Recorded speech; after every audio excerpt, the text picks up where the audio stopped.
Kenai is a beautiful place. You're never going to see those kind of turquoise lakes and the beautiful hikes. You're not going to be surrounded by that nature in your everyday life. I mean, it's just an unbelievable experience that you're dropped smack dab in the middle of everything that you could possibly imagine doing outdoors. But the real reason to go there, in my opinion, is to get to know some of the locals and to really have fun interacting with the history and the culture. It's unique, there's nothing like it, and the people there are ready for you. Hey, this is Cindy Scott from Cinder's Travels. Welcome to Locals Know Best podcast. This is episode 29. Locals Know Best is a bi-weekly podcast where my guests share the places and outdoor travel adventures they love most, right in their own backyards. Topics range from unique lodging options, treasured outdoor activities, favorite dining spots, and a breakdown of whether the insta-famous and possibly overrated spots in town are even worth checking out. Today, I'll be speaking with Jon Taylor about how to make the most of an outdoorsy trip throughout the Kenai Peninsula of Alaska. Jon is a pilot, traveler, musician, and the creative director for the strategic marketing agency known as Divining Point. He started his career as a commercial photographer, and during that time, he discovered the camera often unlocked access to some of the most beautiful places. He is known for his vision and creative eye, which give him the ability to conceive stunning visuals and rich storytelling that are sure to evoke emotion from the viewers. Also, being a pilot, Jon gets to go where no roads will take you, which turns out is actually most of Alaska. He has a lot of passion for hiking, camping, biking, bourbon tasting, and snow machining, and he says he's married the most beautiful Alaskan that's ever emerged from the snow. If you've ever dreamt of exploring Alaska like a local, don't miss this episode. He does an incredible job of explaining why Kenai is the perfect place to home base from for all of your future Alaskan adventures. If you want to follow along with links to all the places we're talking about and a map of the area, this episode's show notes can be found at localsknowbestpodcast.com/29. As always, thanks so much for listening. Let's get into the episode. Hi, Jon. How are you today? I'm doing good. Thanks for having me. Yeah, I'm so excited to have an Alaska episode. First episode to touch Alaska. Wow. Why did it take you so long to get to Alaska? I did not have a lot of applicants from Alaska. You actually are the first Really? person to apply from Alaska. Yes. Yes, and I just recently got a Hawaii applicant too, so I'm excited to go over there too. Oh, that's fun.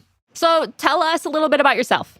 Well, my name's Jon Taylor. I am a man, and I've lived in Alaska now for 12, 13 years, somewhere around there. About to be 13, I believe. Wow. Where are you originally from? Well, I come from a military family, and so, they say military families are third culture. The kid that grows up in that, he doesn't have or she doesn't have a place that's theirs, and so I can move very easily and I can assimilate very easily. So even since graduating high school, I've moved around quite a bit, and then Alaska is the longest place I've ever lived, actually. It just has that pull on me. Why is that? What pulls you to Alaska?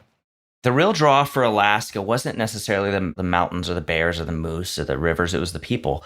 As a very independent people, they consider themselves the most independent in America, and that's debatable, but really, they're furthest away from everybody else, and there's certain self-reliancy, but with that comes a certain dependence on other people. And so you'll never be turned down if you need help. And I came up here probably because I wanted the mountains and the bears and the rivers, but I stayed because people were like, oh, you're new to town. Let me help you get acclimated. And before you knew it, I was on a fishing boat or flying around in a bush plane or doing all these wonderful things because I was newly minted Alaskan. And most people think, okay, you're not actually going to stay because, people move there in the summer, but then they go through a winter and then they're like, well, that was fun. See you later. That's wonderful that you felt that sense of community so easily there. Yes, absolutely. Very quickly. I tell anybody that's planning to live in Alaska, don't be afraid to just put yourself out there because everybody's waiting for you. Aw, that's great. I have a little brother who really wants to move to Alaska, actually. He's between the Upper Peninsula of Michigan or Alaska, which I think kind of have some similarities. Yeah, but, they do. Yeah. Basically, he wants to be away from people. I don't know if that would be a good thing to say in this podcast, but he wants the opposite of what you're talking about. Anyways. Okay, well, you mentioned your nature of always wanting to move around, kind of. I know you're married and with kids. Does your whole family feel that way as well? Everybody in the family's pretty chill. They're like, okay, what's next? Adventure loving, freedom seeking, I guess you could say, in a way, not in the political sense, but in the spirit sense. Like, how can we find our spirit in the most free place possible, where we can literally go and do or think up anything and make it happen? And Alaska has been that for us. I'm hoping as I in the future transition to other places or whatever the future might hold, that I can find things that could at least be a piece of what we found in Alaska. That's great. I think it's really important for the whole family to be on board and have that in common for it to continue being enjoyable, personally. Right. Did you tell us what brought you to the area? I had just started my own business. I was living in Arkansas, of all places, at the time. And it took off. And I was like, I don't want to live in Arkansas.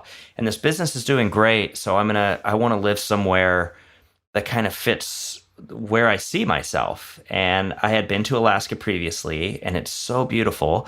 So I decided to uproot everything and move to Alaska and start my business in Alaska. And when I did, the community just rallied around it. And it grew extremely quickly. The people of Kenai, where I moved, were just excited to have somebody new, especially somebody that wanted to start something or try something. And I received so much support from the community that my business was successful fast, really fast, actually. Okay. So definitely an expert on the area then. You've been there for over 10 years and you're pretty ingrained with the community too, sounds like. Absolutely. And a lot of what I did with my company, I had a creative agency, but I also did a lot of photography through that, both for businesses. And then I would do personal photography, senior pictures or couples or things like that. And that took me all over the state as well as all over the peninsula. So I would find myself riding in a helicopter to a glacier or out in the middle of the ocean on a boat because I have to take pictures of a crab boat. And Wow. I got ingrained in all these different industries, from oil and gas to clothing and people who made Alaskan gear. And so it's hard to call yourself an expert, but I probably do know the landscape a little better than a lot of people would. Oh, yeah, I would think so. I find on this podcast, photographers are really great guests because you explore a lot. You have that creative pull, especially if you're a creative agency too, to keep finding new, beautiful places. So Absolutely. I'll call you an expert. Thank you, Cindy. So let's go into Kenai. First of all, let's talk about what makes Kenai so awesome. But then we're also going to go into what makes Kenai awesome for really outdoorsy, adventurous people. Right. So when people are going to be going to Alaska, they're planning a vacation. A lot of times they'll send me a quick message. Hey, got any tips, any plans, anything? And I always tell them the same thing. You're going to land in Anchorage. And as you are starting your descent into Anchorage, flying up from the lower 48, look out the window. It's absolutely beautiful. And then you land in Anchorage, and all those beautiful things you saw when you were landing, that's all down on the Kenai Peninsula.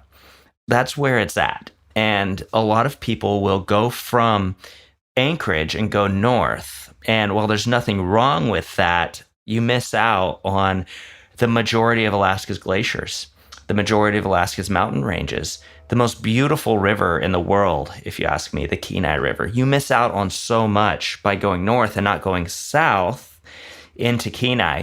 And as you leave Anchorage, there is a bridge that when you cross under this bridge, it's like an overpass.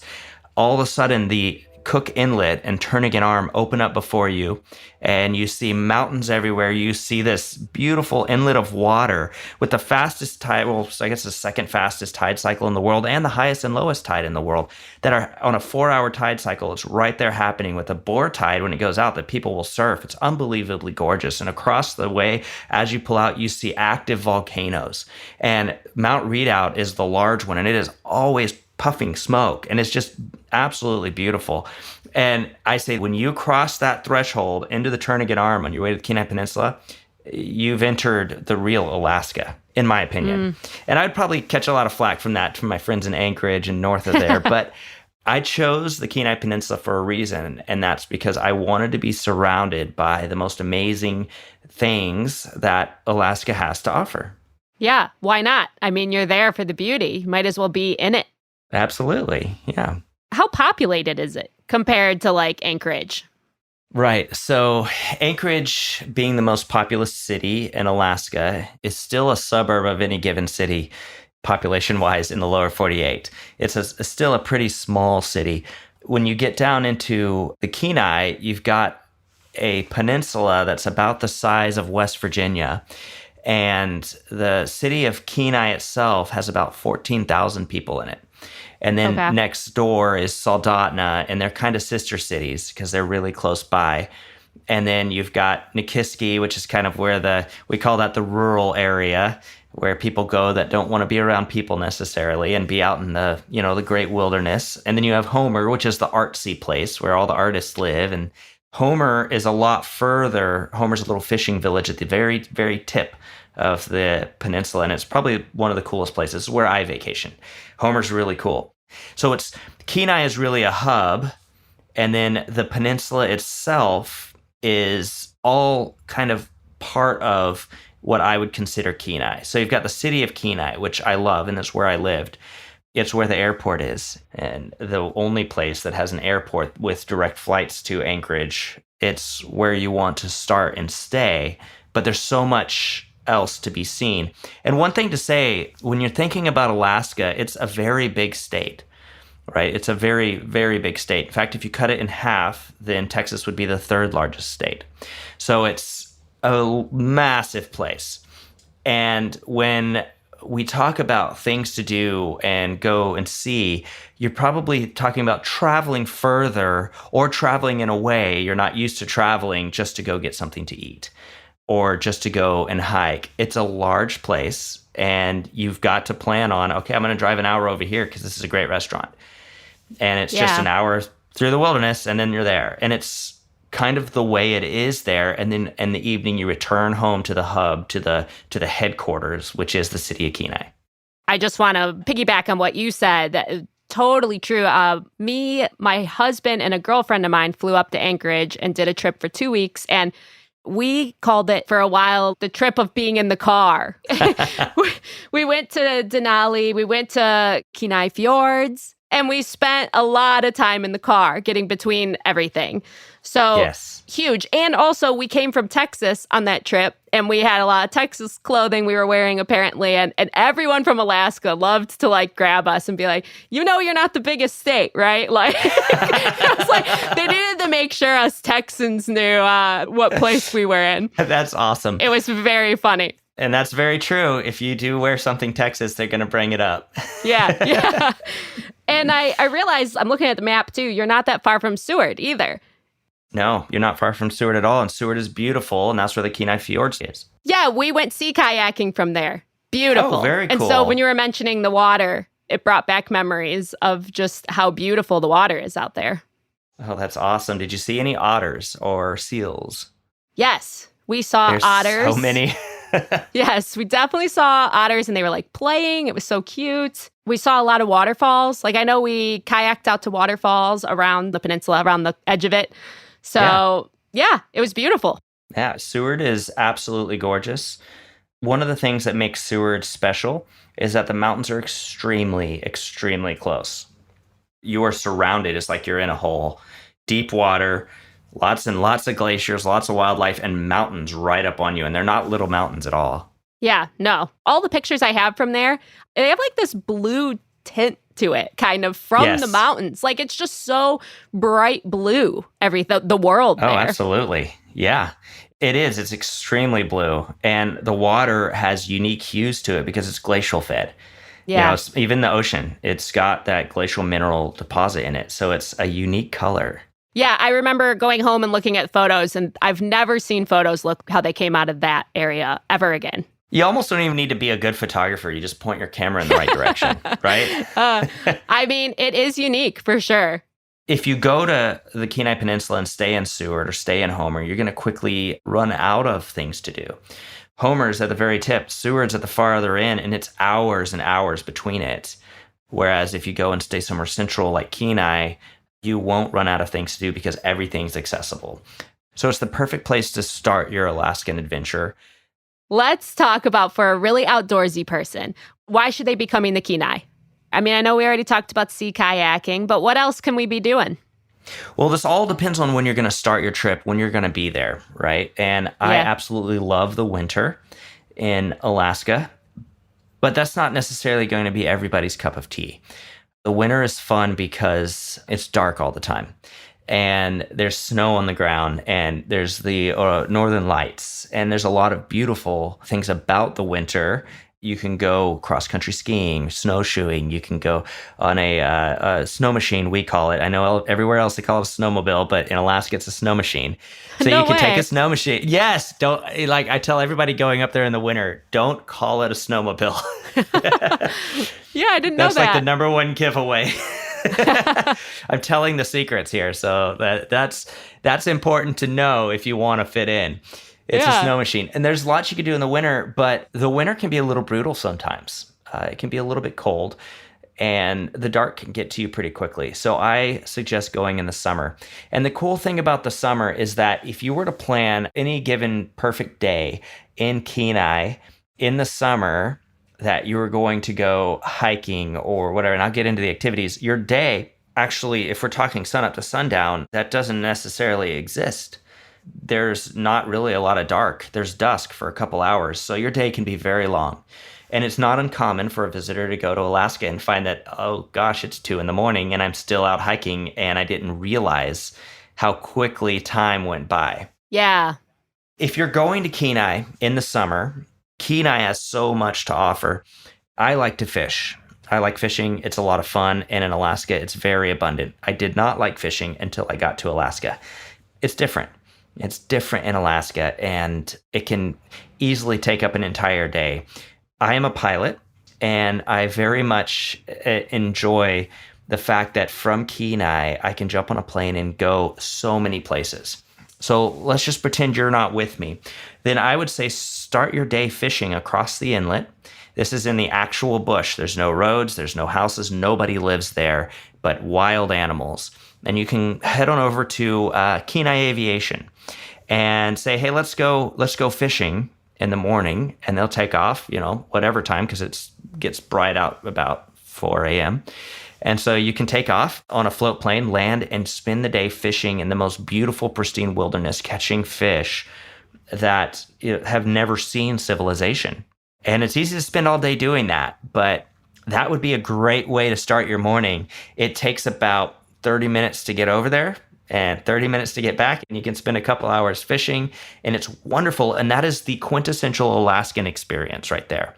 If you were going to go to Alaska and do Alaska like an Alaskan, it would be to jump on a bush plane or a float plane and land off runway somewhere and just have a blast fishing. And then bringing your catch back, and there are places you can go that'll actually cook it up for you. Nice. Okay, so a couple questions about this.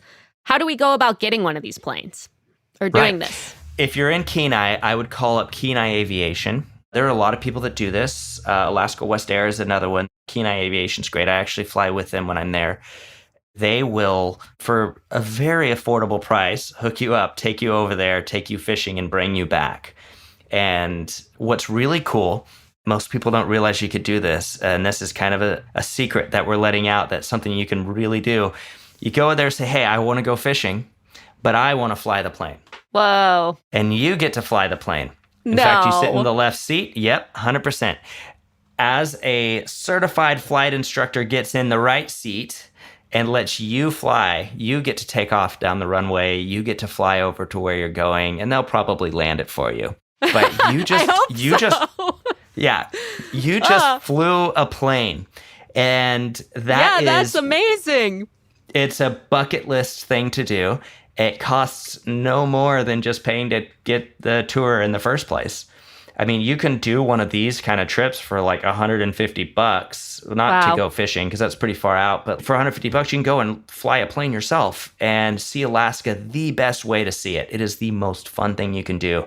And when I'm up there flying, I just absolutely love cruising around glaciers and looking for bears at where the terminuses of glaciers are into the lakes, and the salmon like to spawn there. So the bears are waiting and you can get down there and look at them, and it's great fun.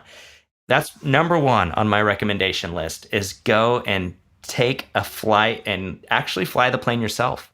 Yeah, that's incredible. I still 75% believe you that that's possible.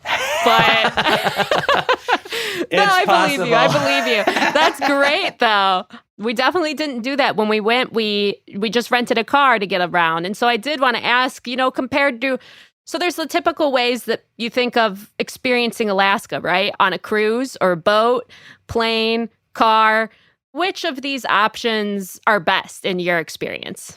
Well, I don't want to say anything negative about the cruising experience, but it is a great way to experience Alaska like a tourist. All right. If you want to go to Alaska and see it with a very structured and planned out experience where everybody is going to kind of treat you with that differential treatment that you get as a tourist, that's a great idea. That's not the way I like to travel. I like to travel as a local if I can, or I try to. I mean, who am I kidding? When I'm in New York, and I'm looking up at all the buildings, they can spot me in a moment that I'm not a local. But I like to go, like, where do the locals go? What do locals do? And how do locals experience this? Because what the cruise ship tells you to do isn't going to be the same things that locals do when they're having a blast in Alaska. I feel like there's a certain crowd and time for each way, right? Like sometimes I'm really burnt out on consistently planning our travel life. And there is an appealing part to me of just letting someone else do it and being on the boat and seeing it that way. But I totally agree with you that the other way I think is better, to do it as a local would. Oh, absolutely. Absolutely. There's always a time for the sandals resort. That's what I always say. There's a time where you just, you know what? I need to lay in the sun. And that would be a cruise to Alaska, not the sun part, but the fact that you don't have any responsibilities. What I would suggest is it's a mixture of a plane and a car. I would either drive down or fly down to Kenai with a rental car and then plan out 1 or 2 trips in a plane. It can be so much fun. And you get to fly it yourself. And you get to experience Alaska the way that an Alaskan experiences Alaska, right? And it's absolutely beautiful. One of the most, I hate to say overrated, but most common things that people do is they get to Alaska and then they go north to Denali. Now, Denali is beautiful, but Denali National Park is usually choked with tourists, and you can't really see the mountain except for the overlooks. And it can be a very impactful thing for a tourist to do. But a better way is to go down to Kenai, jump in a plane, and while you're flying somewhere else for fun, there's Denali. And you get a better view of it than somebody that went to Denali National Park will ever see, especially around sunset or sunrise. If you happen to be out that late or that early, it's absolutely gorgeous from the air. And so I would say the best way to see Alaska is a mixture. You want a car so you can get from where you're staying to eat. Planes aren't really efficient for that. But you also should look at seeing Alaska by small single-engine plane. I mean, there's absolutely nothing like it. Let's go into Denali real quick because you brought it up. So the Denali experience is you show up, you park your car, and then you get on their buses to go pretty much anywhere. It's a huge park. There are, again, long bus rides to get to each place. And when we were there were fires, and we didn't see the mountain at all. But it was an awesome experience. It actually feels like it's the closest thing to real life Jurassic Park to me. Like you're like in the bus. Yeah, you're like in the bus seeing the animals, like tons of animals. But it's a very different national park experience, not like any of the others I can think of. Yeah, it is a very different experience. I've seen it a number of ways. I've driven through it. You don't have to take the bus or other ways through. I have taken the bus. But I also like to fly around it. Yeah. And that's my favorite thing to do. Is like, all right, we're going to fly around it. We're going to land in Talkeetna, and it's just going to be a blast. Okay. Yeah. Didn't know that was an option when I was there. And actually, where we were going, I don't think we could drive to the campground area we were going to. We went to the campground that was furthest out, closest to the mountain. I think we were on a bus for about 2 hours to get out there. And it was beautiful, but a lot of time on a bus. Yeah. How many other national parks in Alaska have you been to? Because there's some that are so far up there that so few people go to. Yeah, when it comes to actual like national parks in Alaska, a lot of them are like preserves or refuges. I've actually been to Anwar, which is our Arctic National Wildlife Reserve, which you say you've been there, it's just massive and there's not roads. So, there's not really a way to go see Anwar. But my favorite national park, it would be the Lake Clark Wildlife Preserve.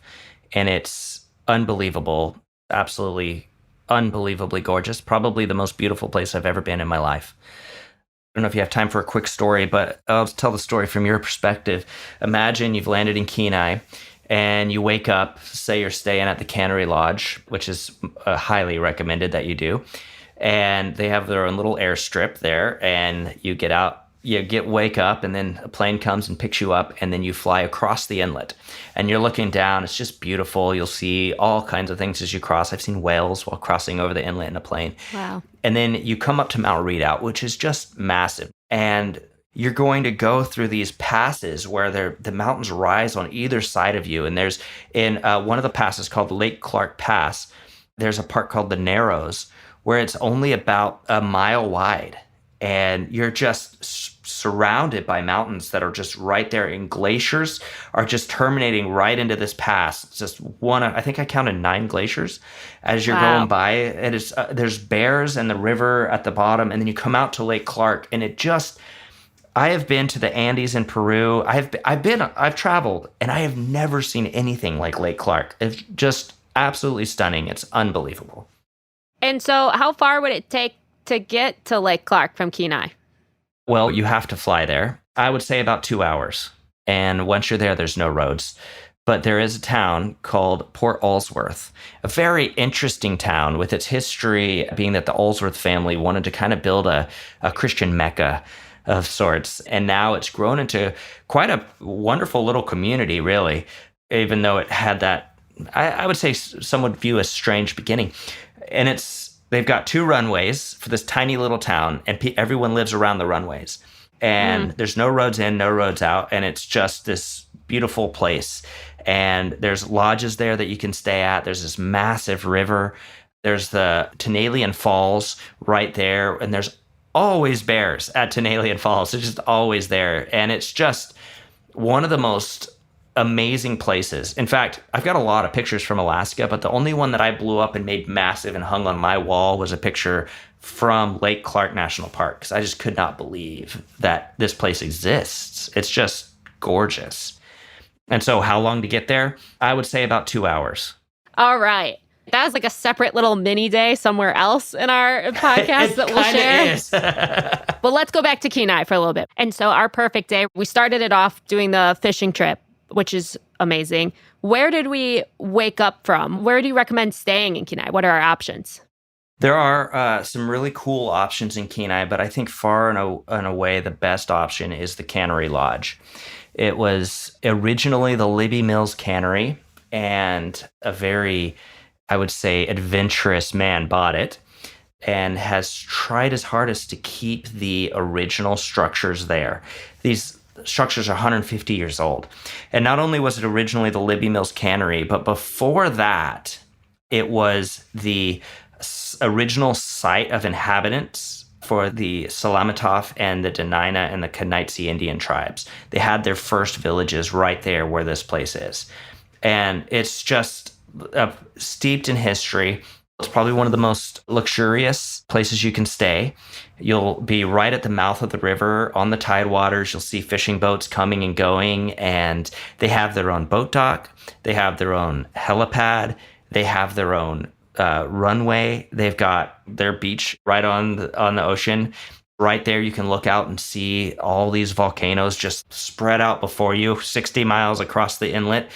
And you can watch the fish jumping, and you can see seals that stay right across from it. It's just one of the most amazing places to have a truly unique Alaskan experience. And I actually had the pleasure of staying there myself for a few months while I was making some transitions, and it was absolutely amazing. So that's where you're waking up. Yeah, it sounds really peaceful and beautiful. I love seeing all the animals too. Like, it sounds like you could just spend the whole day there.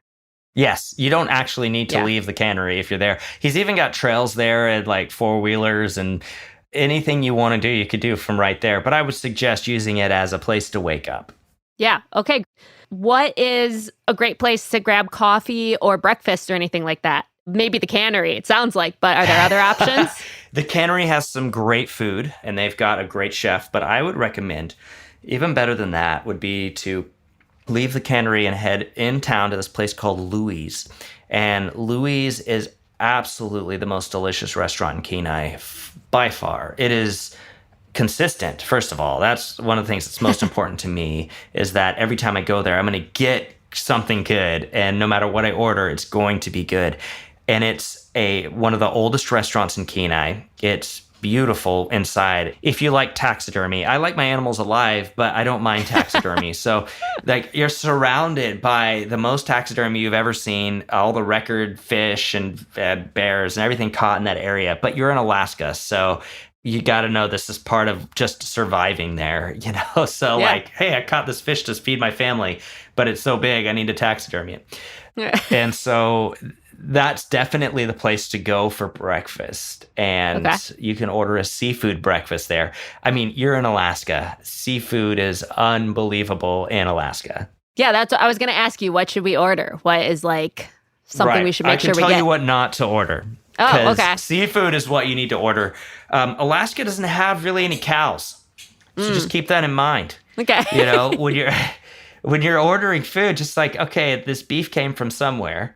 Right. And, and it's not here. And I've been around the lower 48, and I always think twice about ordering seafood inland.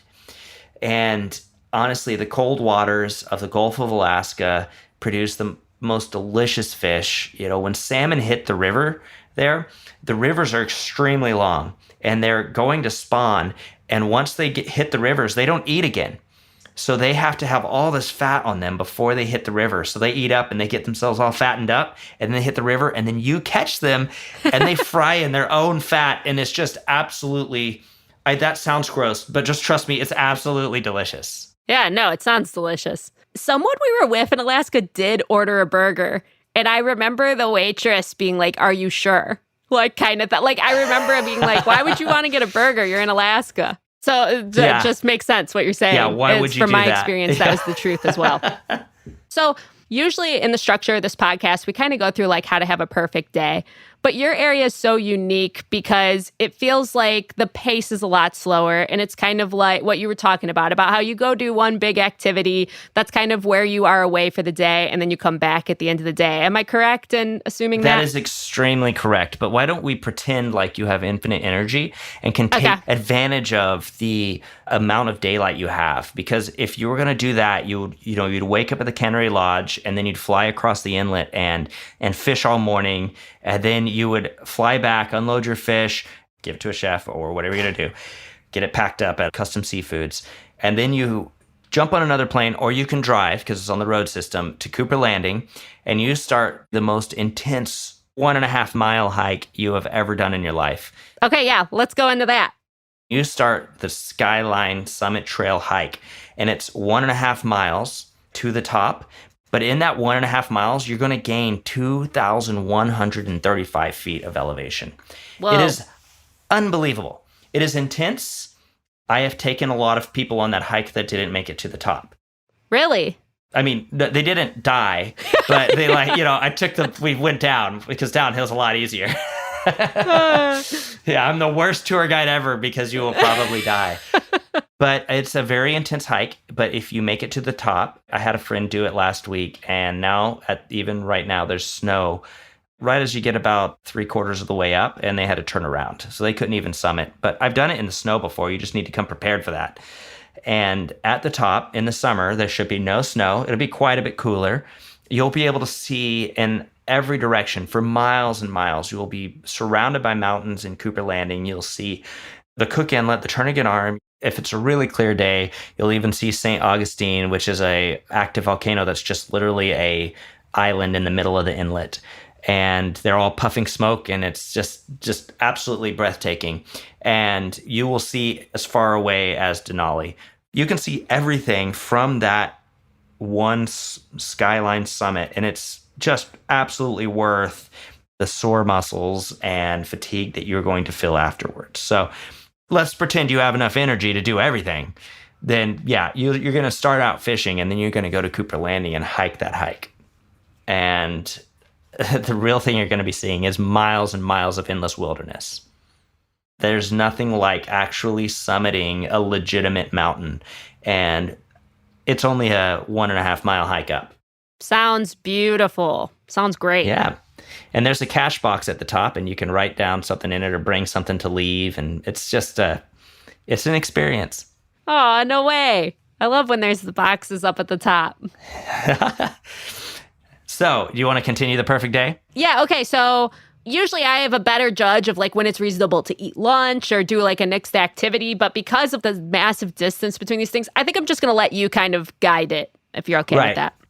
Well, I would definitely suggest eating breakfast at Louis, flying across the inlet, doing some fishing, then going up to Skyline, and then eat your lunch at the summit. Pack it with you. That's how I usually do it, because there's nothing like eating lunch. I mean, I don't know if you've summited a lot of mountains, but I have. And the thing that they all have in common is you're only there for a second, because it isn't pleasant at the top usually. Yeah, that's the bigger so true. mountains. Most people don't realize that. You're like, here, I'm here, gotta go. So bring a lunch, then hike off the summit just a couple 100 feet, so you're protected from the wind and the elements, and eat your lunch up there with that beautiful view. It's worth it to do that. If you would rather have somebody else feed you, I would go to the Sunrise Cafe in Cooper Landing. It's one of my favorite places. Now, if you flew to Cooper Landing, this place is right next to the airport. And so sometimes I'll fly up there just to go and eat really quick and then leave. A tiny little gravel strip that is so fun to land on, and you will have a blast. And if you drove there, it's just right off the highway. So you can go there, and it's diner-style food. Get a piece of apple pie. It's delicious. And then continue your day. And I would say, if you did this itinerary as I've laid it out so far, you're going to be pretty tired at this point. Yeah. So let's continue the day by just returning back to Kenai. And within the city of Kenai itself, you have two things. You have the mouth of the Kenai River, and you have the beach, that looks out into the inlet. And on that beach are precious gems all the time. You can just walk the beach and pick up Alaskan jade. You could come home with a bucket of it. Wow. And if you're lucky, you'll find agates and tons of other, unbelievable. The rocks there are like a rainbow of colors as you're walking the beach, especially if you get there at the right time, like mid-tide. And you don't actually have to walk the beach. You can fat tire bike that beach and go on for quite a ways. Just keep in mind that the tide cycle is fast. So, don't park your car on the beach. Yeah. I'm telling you that I've seen so many people lose their vehicles to the ocean on the Really? beach. So it comes in, grabs it, and then goes out. And you just, you don't, it's, so yeah, biking is better. You can move and get out of there. Yeah, you lose a bike, it's not as crazy. Yeah, it's not as big a deal. Yeah. So bike the bluff line, pick up precious gems, and have a blast. And if this is one single day, then I would probably suggest eating at the Kenai Flats to finish out the day, which is a delicious bistro, all locally sourced. And then I would head over to Kenai Joe's, which is one of the oldest bars in Kenai. And they absolutely kill it with the cocktails. They've got top-end bourbon, and they smoke their glasses with oak and make the most delicious old fashions, with the flames and the everything. And they do it right. And I'm a stickler for that. I'm a bourbon guy. I'm a stickler for do it right. And so It's the only place I recommend getting a cocktail in Alaska. Wow. In Alaska? Yeah. I have had the worst luck. I mean, you could go to Seven Glaciers and get a pretty good one. That's at the top of the Alyeska Mountain. There's a restaurant way up there that you take a sky tram to. But I've had some good cocktails. You'll also get a pretty good cocktail at Kenai Lodge. They have their own line of liquors there. And there's some pretty good stuff.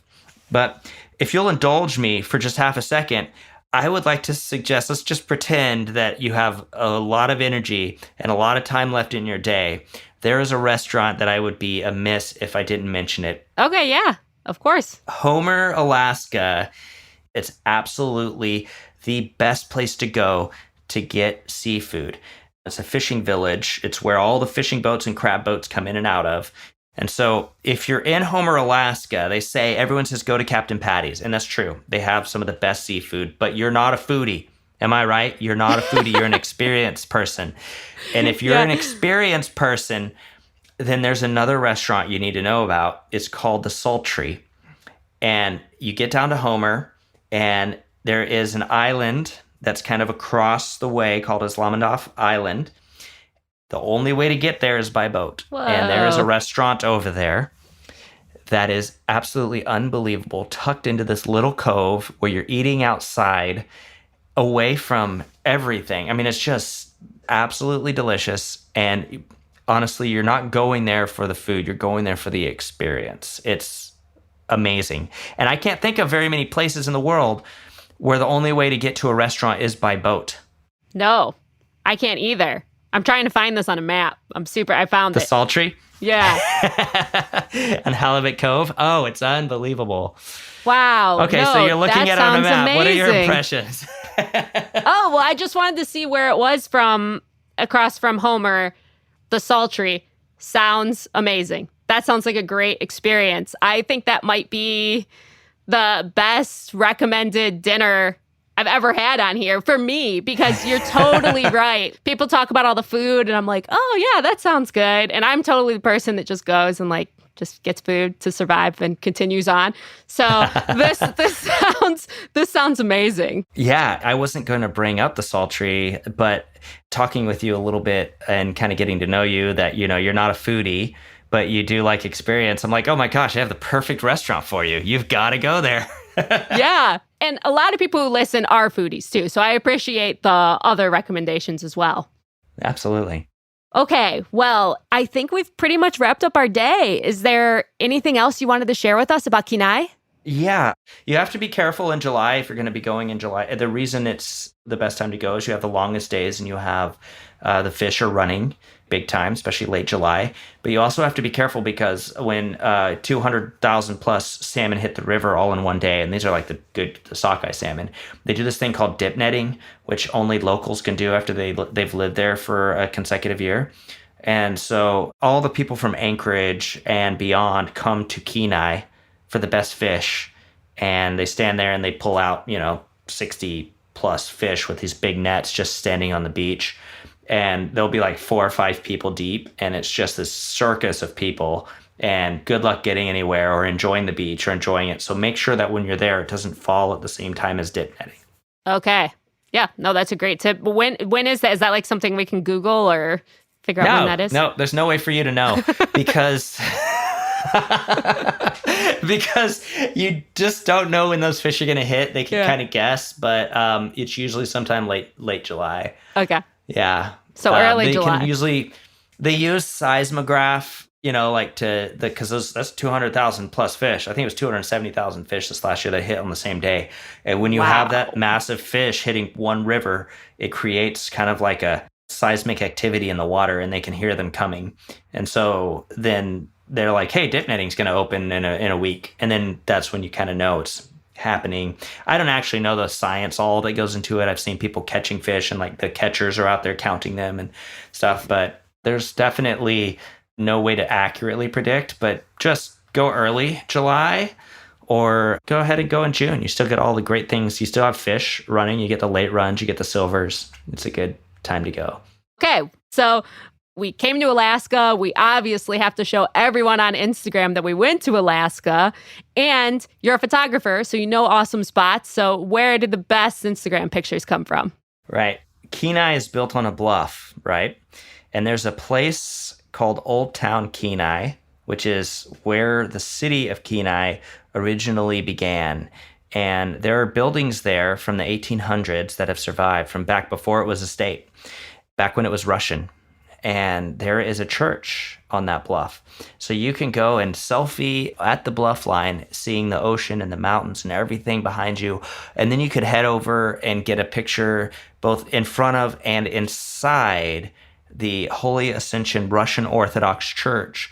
And then what's even better, because I'm an experienced guy and I'm not Russian Orthodox, but I have a blast talking to the Russian Orthodox priests. they're amazing. Like their stories, the people that they deal with and what they do. And so this church has been around since the 1800s, and there's constantly been a priest there. The same priest, not there. He would be like 300 years old. But the priest there will give you the history better than any tour guide could ever, and tell you all about the true history of the area. And they're not trying to proselytize you. They just want to be friends. And it's like, hey, let me tell you about the area. That is probably one of the hidden areas of knowledge for people to go and just get to know the area. I mean, these people who have been leading congregations since it was part of Russia. So that would be probably one of the most Instagrammable places. And if you decided to do that across the street, there's an old house that's been converted into a coffee shop called Veronica's. And their coffee is amazing. And they have this cranberry turkey wrap that's to die for. That's like right across the street. And it's equally old, And when you talk about Alaska, you'll meet a lot of people who live on homestead sites that their grandparents did. When you talk about homesteading in America, you're talking about the 1800s. Well, in the 1800s, Alaska was Russia. Homesteading started in like the 50s in Alaska. So you can go to these old cabins for like where the old schoolhouse is, and it looks like it's from the turn of the century. And then you walk in and it's got, like, this is the cabin museum in old downtown. It's got all the school supplies, like desks and stuff from the 50s. It's this weird anachronism. And as you walk in, you're like, what in the world? The outside looks like the 1800s and the inside looks like 1970. It's really kind of a cool experience. That is really interesting. And you made me think of something. When we went to Alaska, I felt like it was stepping back in time. It really felt like going to America before what it is now, almost. Right. So what you're talking about right there kind of was something I felt a lot around that state, I thought. And things are just so pristine, and there aren't McDonald's everywhere. And there's just so much untouched space. Yeah, and the first thing I notice when I've been away from Alaska for any period of time is when I get off the plane that it just smells fresh and delicious. It's just like this, oh yeah, there's oxygen. I forgot what you were like, there's not humidity. And so it's unfettered oxygen without little water droplets to gunk up how great things smell. Yeah. And that's like Colorado. A lot of places up high in Colorado, I feel like that smell, I love Colorado. What you're talking about. Yes. Yeah. I always say if you want to quit smoking, then you should move to Alaska because you just don't want to foul up that air. Yeah. Yeah. Okay, so overrated spot. Is there something that people tend to come to that area a lot for that maybe isn't worth it? Yeah, a lot of people come just to fish, and I feel like you're only getting a piece of the bigger puzzle. Let's say all you want to do is fish, and people will go and stand on the banks of the Kenai and catch the largest and most delicious salmon in the world. Yes, that's true. But you're missing out on the halibut that you could catch out of Homer, and you're missing out on the fly-in excursions that you could do for not very much money, where you're actually out in the wilderness. Kenai has so much more to offer.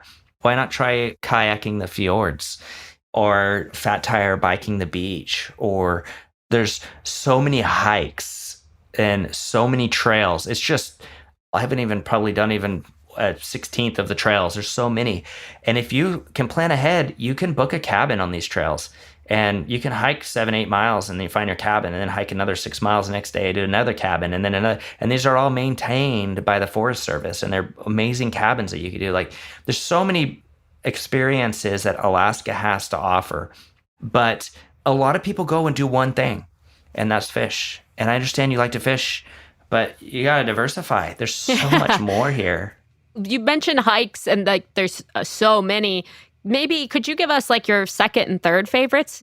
Look, Skyline is number one because of the challenge, but honestly, my favorite hike would have to be the Russian River Pass. It's a long one. You can hike from cabin to cabin to cabin, and don't make the mistake of not booking the cabins and thinking they'll be free. That's what I did. And I got kicked out of cabin after cabin after cabin and sleeping in the rain. Now I know better. You need to book the cabin. So first is Russian River Pass. Then you have the Russian River Trail itself, which is across the highway. It's a very short trail. It is actually wheelchair accessible. It's a very easy trail. At the end of the trail, which isn't very long, it's all flat. at the end of the trail, there's an overlook built like a little platform where you can look down at the waterfalls where the fish are jumping up the waterfalls. Wow. And it's the most meditative experience to sit there and watch them jumping up there. And I've been there before and seen a bear standing in the waterfall trying to get, and it's just unbelievable to be able to be that close to nature. Just don't get off the trail, for one. For two, don't hike without bear spray. And three, don't hike alone. This is nothing against Colorado. I love Colorado. I've done a lot of hikes in Colorado and Wyoming. But I say that in Colorado, you put on your Patagonia and you go outside and you pretend to have an adventure, right? You're like, all right, I'm going to hike this trail. In Alaska, there is a very high possibility that things won't go the way you planned. Alaska does want to kill you. So you have to come prepared for that, and don't just wander off into the wilderness. Stay on the trails, hike with a friend, bring your bear spray. Even if you have a GPS beacon, even for the easy trails, just bring it, because I've had too many friends that have had very close encounters. So yeah, my suggestion is play it safe if you're going to hike in Alaska. It's not like hiking in other places. That's very true. When we were there, my husband said when we were hiking on these trails, and it was just me and my girlfriend and then him, it was the most worried or scared he's been on trails because there could be a bear around the corner and we had no service. He felt like this nervousness of responsibility that I don't think he feels in Colorado or other places as much. And he's not alone in that. I mean, I felt that too. And there's a reason when I hike, I don't hike with, well, first of all, I hike with a gun, but guns are ineffective against bears for the most part. And I hike with a very large, uncomfortable one. You need bear spray, and bear spray is extremely effective. And you also need to constantly be yelling out, "Hey, bear." It'll be like, you walk, "Hey, bear." Walk, walk. "Hey, bear." You have to do that because the bears will stay away from you. And I have been hiking before, turned a corner in high grass, like we're talking like 9-foot grasses. And I turn a corner and there's a bear laying down, kind of cuddled up, all cute, but it didn't seem cute to me. This is a brown bear on the trail. And it was right there, just feet from me. And it turned around and posted up, stood up on its hind legs and did that little, and I just kind of froze. And then it ran the other way. And I knew that, a lot of times they put distance and then come back. And I made the mistake. I said, I'm running. And I didn't have my bear spray. I didn't have my gun. I didn't have anything. And I got out of there. You're not supposed to run, though, because that triggers a predator response.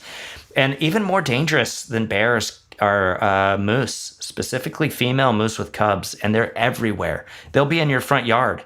And people get trampled in their very own front yards up there. So you have to give them respect and give them a distance. And don't try to play with the moose, because moose are probably the most dangerous animals in Alaska. So I think that sometimes there's an effort to say, come to Alaska, it's for everybody, and it is. But I think it's also important to say, come to Alaska and please be careful. This isn't like your normal tour of Carlsbad Caverns where you've got a tour guide and you're riding in a Jeep. This is a serious place where serious things can happen. And that's why you should come here in the first place, because you're actually getting the real experience of nature. Yeah, no, I think what you're saying is super important. It's great to be said. Keep your distance. Yeah. Don't try to ride them. Yes. That's an intense story. I'm really glad I wasn't with you when that happened. Yeah. I would have protected you. No, I couldn't have. So I'm sorry. It would have been everyone for themselves. I mean, in all honesty, those moments do kind of go that way, I think. Everybody kind of... I mean, I wouldn't have left you behind, I'm sure. I'd like to think. But you never know. I don't know what I could have done. Yeah. Well, this has been a fantastic episode, packed full of information. Let's just do a wrap-up. What should be bringing us there? What should be bringing us to Kenai? Kenai is a beautiful place. You're never going to see those kind of turquoise lakes and the beautiful hikes. You're not going to be surrounded by that nature in your everyday life. I mean, it's just an unbelievable experience that you're dropped smack dab in the middle of everything that you could possibly imagine doing outdoors.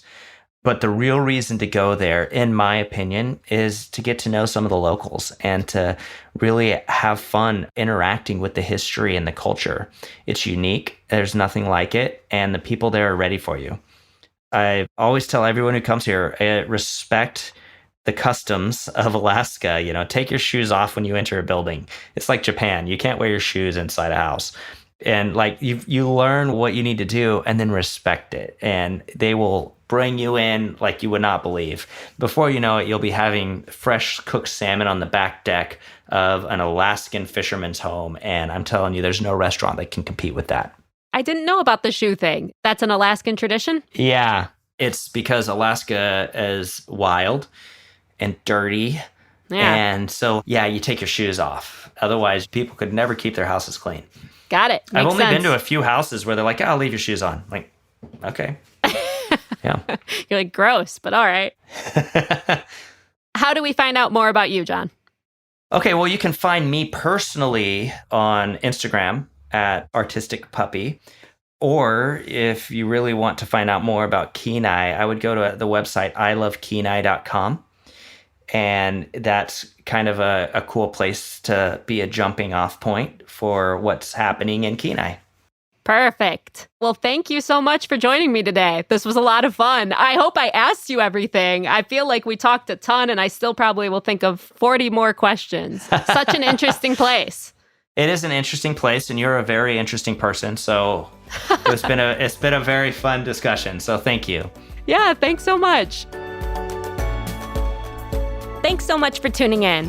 Once again, if you want to grab the show notes for this episode, head on over to localsknowbestpodcast.com/29.